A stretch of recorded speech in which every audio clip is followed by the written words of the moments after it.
Hey, we are reading the whole Bible this year, and today is day 358.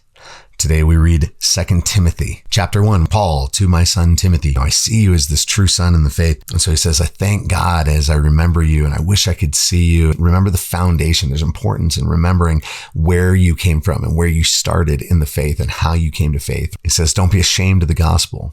I'm not ashamed of the gospel. There's echoes of things that we saw in Acts and in 1 Timothy. There's echoes of what we saw in Romans, what Paul says, I'm not ashamed of the gospel, but instead I live by it. It's everything. He says, be loyal to the faith. Don't be like those who have abandoned me just because I'm in prison now and have used that as some sort of argument against me, but instead trust that God is still doing this work. Be like Onesiphorus, because he refreshed me and was not ashamed of my chains. He came and sought me out here. And you remember how well he served in Ephesus. Now he's here blessing me as well. So then chapter 2, he goes into talking about discipleship and living according to the faith. And what does that really look like? It is hard. It's disciplined.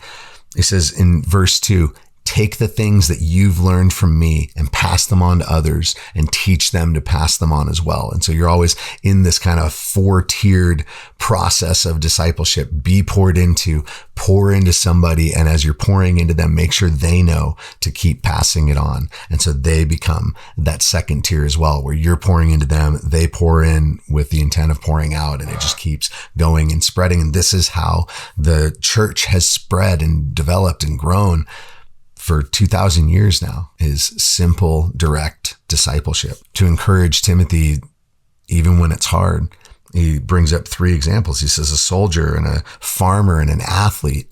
These are focused disciplines that take effort and struggle through pain to receive the reward, to reap a good crop, to benefit, from being able to win and compete well, from being able to accomplish the mission and serve the leader. And so then even in chains, Paul serves Christ as a good soldier. He works hard as a good farmer. He stays disciplined like an elite athlete. The second half of chapter 2 here, he talks about not getting caught up in foolish words, foolish arguments, but also speaking against false teaching. And so it's important, but not to get wrapped up in all the nuanced nonsense of somebody who's teaching false things. Stick to the truth and call people to that. That's the goal and the point here. Don't fall for Satan's traps, just getting wrapped up in foolish arguments that lead nowhere. Read the beginning of chapter 3 and tell me that doesn't describe modern society, people who just pursue every sort of hedonistic pleasure and sin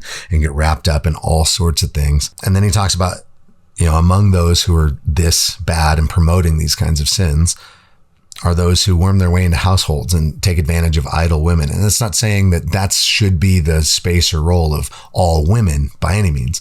What it is saying is those who are just kind of at home with nothing to do and being drawn into all sorts of nonsense, becoming gullible, looking for something to give meaning and purpose and, a hobby to be into.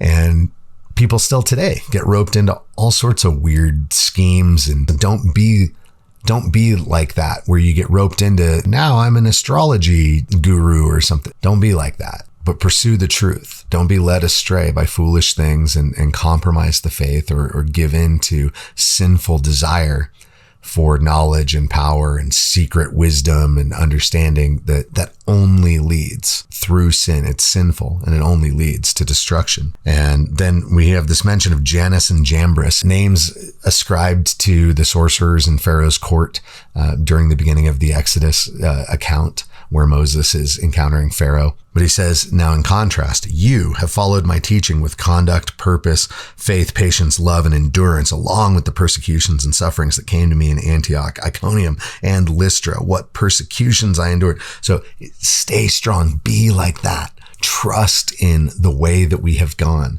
And know that it's not the easy way. It's not the easy way of idleness leading to frivolous sin, but it's the hard way of suffering and staying faithful, persevering in truth. As he concludes his letter, he says, I solemnly charge you before God and Christ Jesus, who is going to judge the living and the dead, and because of his appearing and his kingdom, preach the word, be ready in season and out of season, rebuke, correct, encourage with great patience and teaching.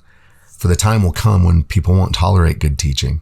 They'll just hire people who will tell them whatever their itching ears want to hear. And we need to be careful not to become that, not to just say what people want to hear, but to speak the truth in love and with patience and with grace.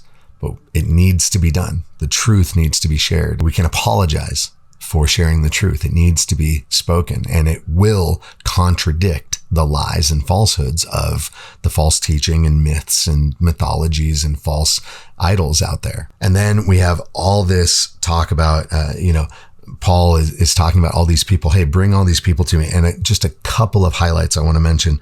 One, he says, bring Mark with you. John Mark, who was traveling with Paul and Barnabas during the first missionary journey, who bailed on them.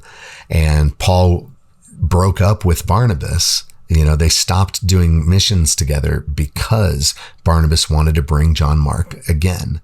And so they had this huge falling out over this guy. And yet, now at the end of his life, he says, send Mark to me, for he is useful to me in the ministry.